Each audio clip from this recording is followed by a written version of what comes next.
where were you when you heard the news that Roe was overturned? How was the Mm. feeling back Hmm. then?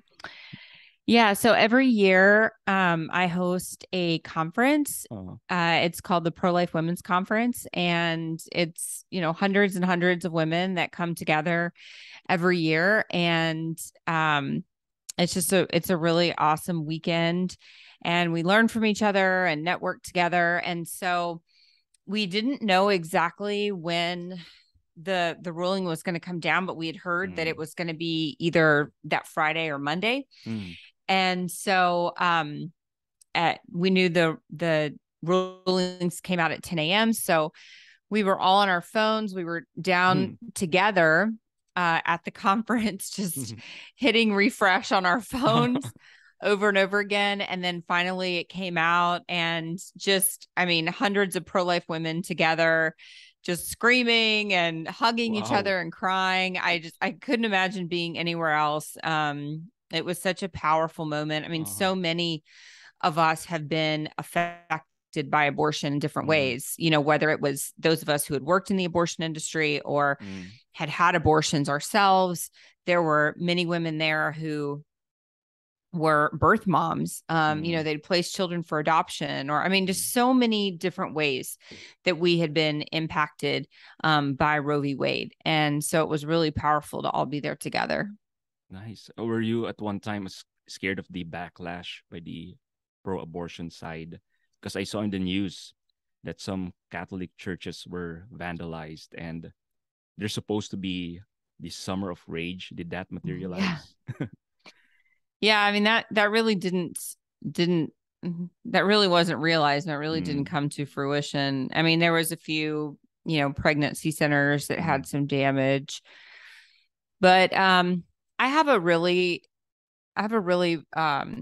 pretty high intensity security team. Mm. So they're always watching and making sure that there's nothing going on. There's no like threats to my home or Mm. um, anything like that. And so I wasn't really I wasn't really concerned. I mean, we do have that Mm. in place, and um, It, it said I mean, it said you I need to think, resort to that. yeah, it is. But I mean, I think you can just sort of, I mean, you can choose to, live in fear, or Mm. you can make decisions that are responsible and Mm. protect yourself, and then just continue to live your life, Mm. and Mm. so that's what we do. I mean, we're not dumb, we're smart. Of We, course, yeah. Mm. take precautions. Yeah. But then you just have to go on and live your life. Mm. What are the things that the pro-life movement did right at to that point that led to the overturning of Roe v. Wade? Uh, I guess So I everything. think, yeah, I mean, I think that legislatively, Mm. we did a lot of right things, when it comes down to the state legislation. So, I mean, obviously that's really what got us to this place, right? So we Mm. had this, you know, big federal battle, right? And that's what Roe v. Wade was. It was this Mm. federal Supreme Court battle. And we knew that the only way that you can overturn something federally is to challenge it at the state level. Yeah.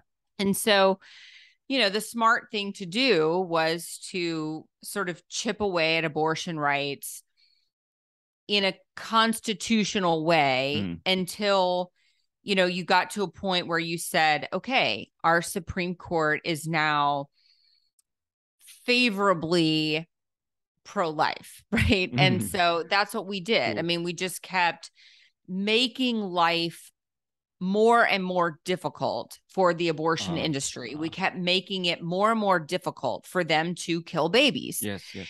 And we kept making their life more difficult. Mm. And then eventually, you know, thanks be to God that, Mm. Trump was our Mm. president for 4 years. Mm. We were able to have three, Yeah. not just pro life justices, but three constitutionalist Mm. justices who were able to look at the Constitution and say, Mm.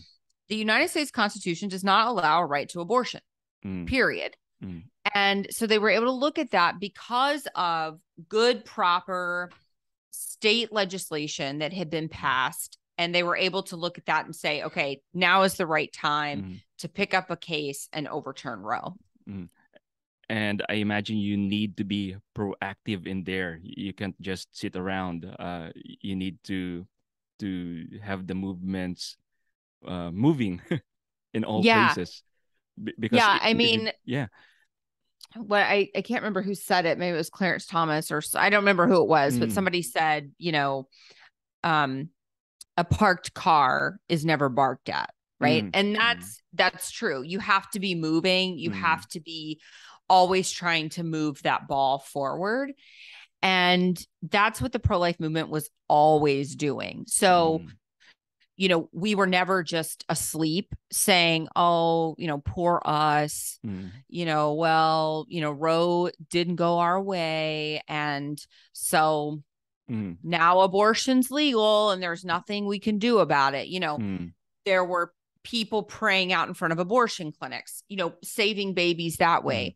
There were people, at the state level, challenging laws, getting laws passed, making it difficult to perform abortions. There were, pregnancy centers, over 2,500 pregnancy centers in the country, turning women away from abortion, showing women, ultrasounds, showing them life inside of the womb.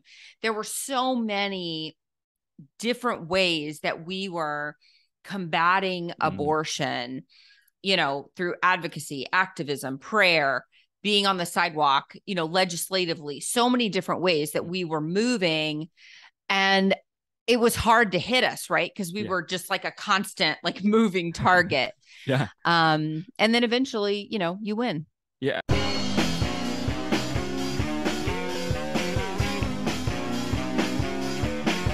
Hi, this is Jay Aruga of the Jay Aruga Show.